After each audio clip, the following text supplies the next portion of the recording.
Good morning, children.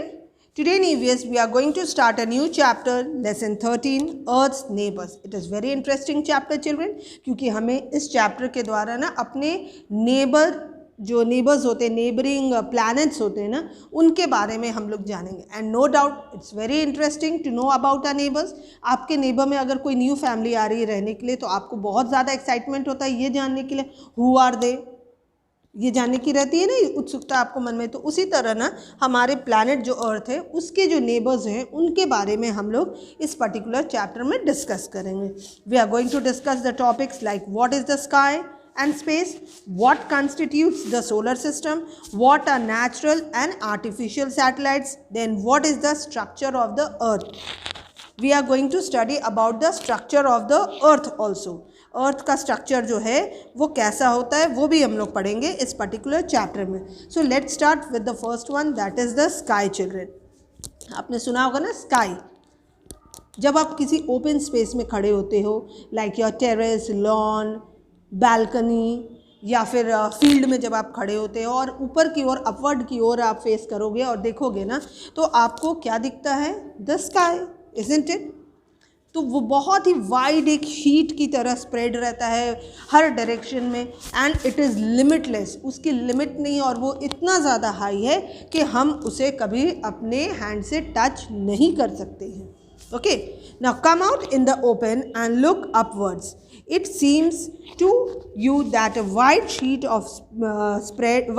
is spread across all the directions. This is the sky, children, and the sky is a vacant space. It has no limits and you cannot touch the sky. The sky seems to have different colors at different times. Like जब आप sky के colours भी तो change होते हैं ना. जब आप ओपन स्पेस में खड़े रहोगे और स्काई की ओर देखोगे और अगर डे टाइम में children and the weather is very clear, weather बिल्कुल क्लियर है, सनी वेदर है, तो उस वक्त स्काई का कलर क्या अपीयर होता है? It looks blue, children.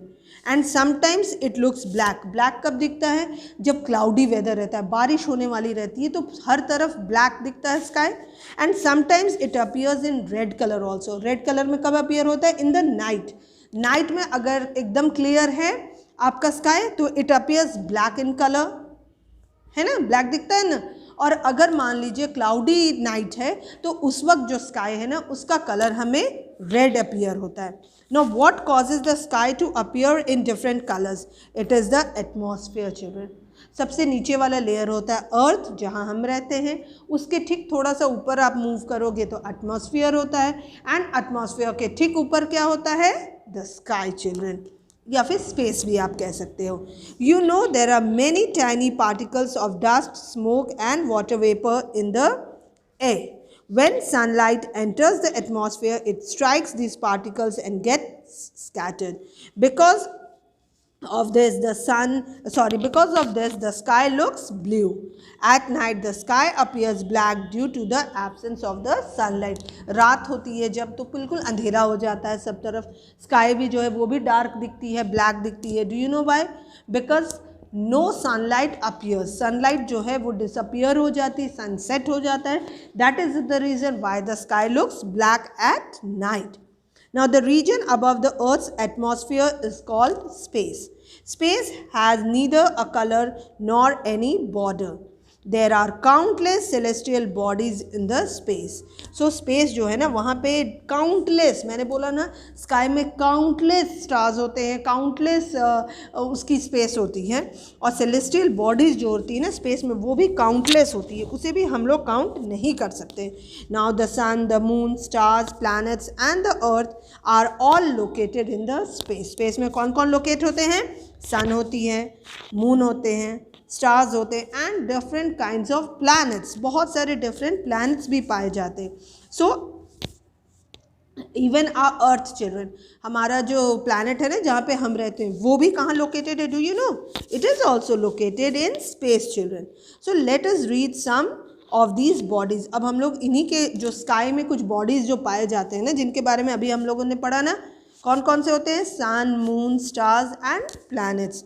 तो अब हम लोग उनके बारे में पढ़ेंगे. So the first one is for you is stars, children. Stars क्या होते हैं? You must have seen numberless twinkling specs of light in the night sky. रात के वक्त छोटे छोटे ट्विंकल करते हैं ना, कुछ लाइट्स वाइट कलर में आपको विजिबल होते हैं ना स्काई में। So those are what children? They are stars. Stars are very huge in size, they are much bigger than the earth. They look tiny because they are very far from us. So sky में बहुत सारे अलग अलग shapes के आपको stars visible होते हैं, लेकिन हमें तो वो बहुत छोटे छोटे दिखते हैं। But do you no their shape is more bigger than our planet earth। हमारे अर्थ से भी वो बहुत ज़्यादा बड़े साइज़ के होते हैं, because they are very far from us, हमसे बहुत ज़्यादा डिस्टेंस में है। That is why they all appear very small in the sky. Now all stars are balls of burning gases. जो स्टार्स है ना, सारे स्टार्स जो है वो बॉल की तरह होते हैं जिनके अंदर different kinds of burning gases होते हैं। They are very hot and they have light of their own. Burning होते, बर्न होता है जो भी चीज़, तो बहुत ज़्यादा हॉट होता है, और उनकी अपनी खुद की लाइट होती है। Stars shine for millions of years. Some stars appear to be a part of a group and form a pattern. A group of stars forming a shape is called a constellation। जब कुछ group में stars एक साथ होते हैं ना, तो उन्हें हम लोग क्या कहते हैं? Constellation children. लाइक एग्जाम्पल, अगर एक सिंगल बॉय आया सामने तो हम लोग क्या कहते हैं? A boy is here. अगर एक गर्ल आई तो अ गर्ल इज हियर। लेकिन अगर ग्रुप में खूब सारे बॉयज़ और गर्ल्स आकर इकट्ठे एक जगह खड़े हो जाते हैं तो व्हाट डू वी से? चिल्ड्रन बोलते हैं ना। तो लाइक दैट ओनली चिल्ड्रन, जो स्टार्स होते हैं ना, अगर इंडिविजुअल आ रहे हैं तो हम उन्हें स्टार्स कहते हैं, लेकिन जब वो एक ग्रुप में फॉर्म होते हैं और हमें अपीयर होते हैं तो we called it as constellation children. And few famous constellation के बारे में आपने सुना होगा, like the Ursa Major and the Orion are the best known constellations. ये दो जो दोनों है ना फेमस है। You might have heard from your grandparents, parents also।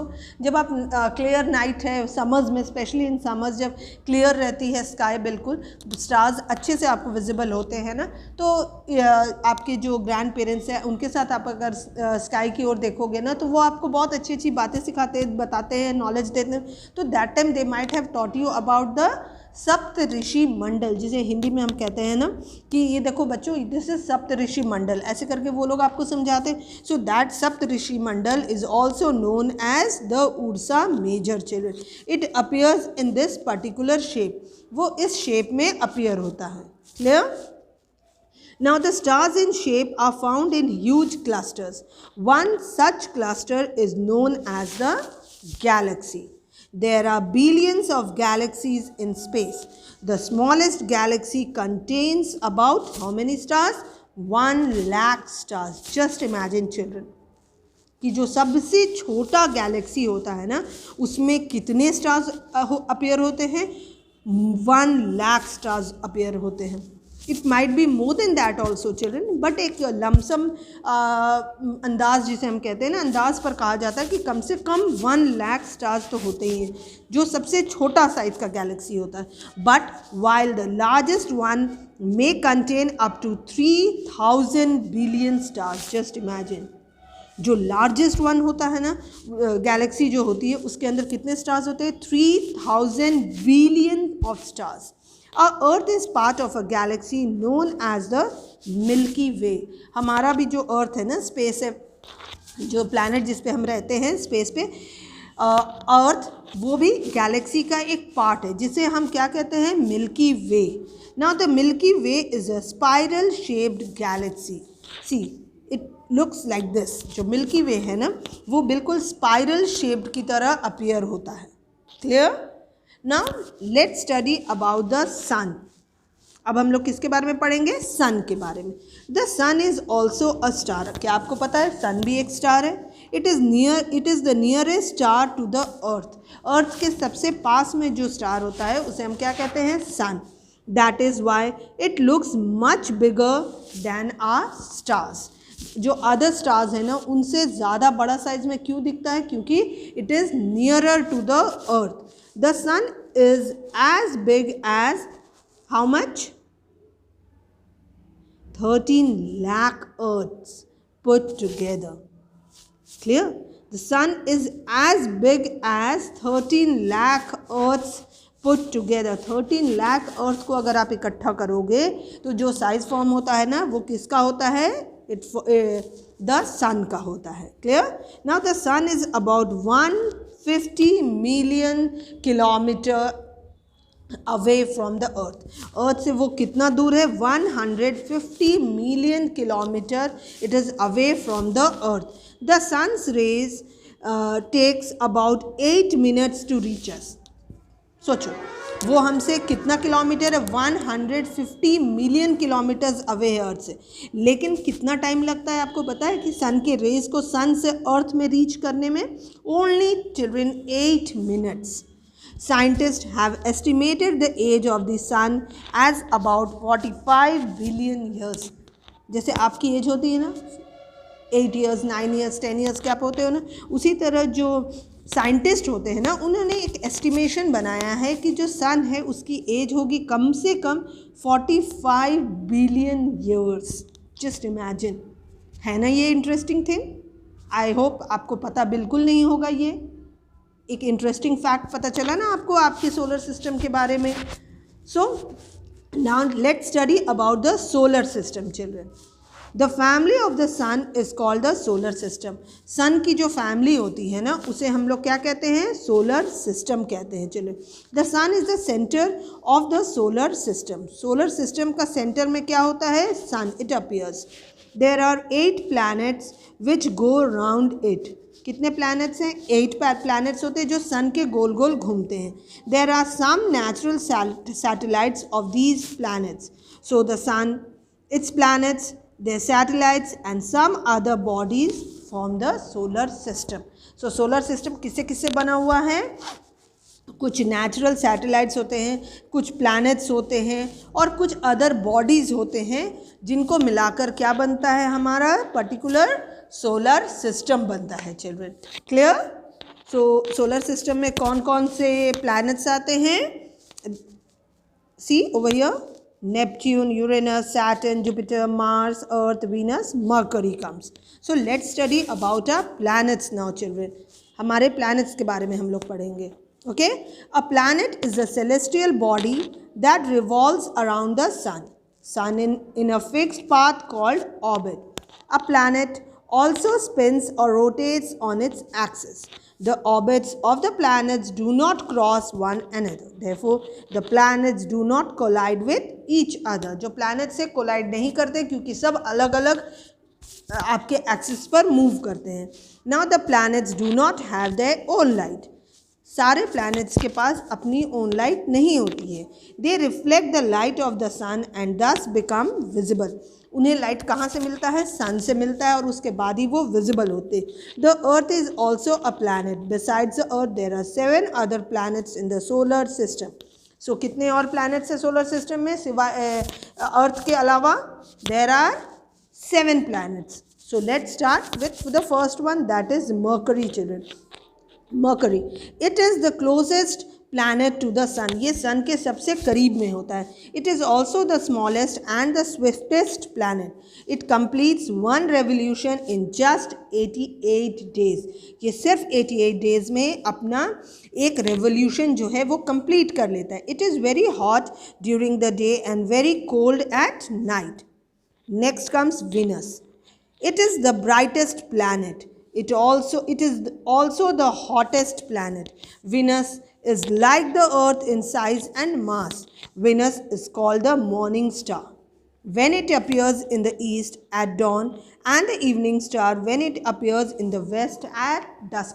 जब अर्ली मॉर्निंग होती है ना, सुबह सुबह होती है, सूर्योदय के पहले आपको हमेशा सनराइज के पहले स्काई में एक स्टार है जो ब्लिंक करते हुए, ट्विंकल करते हुए दिखता है. It is none other than Venus children. और नाइट में भी जब आपका शाम होता है ना, जब रात होने से पहले first star which twinkles on the sky which is visible is Venus children. Okay, next comes Earth. It is the 5th largest planet. It is called the blue planet as almost 70% of its surface is covered with water.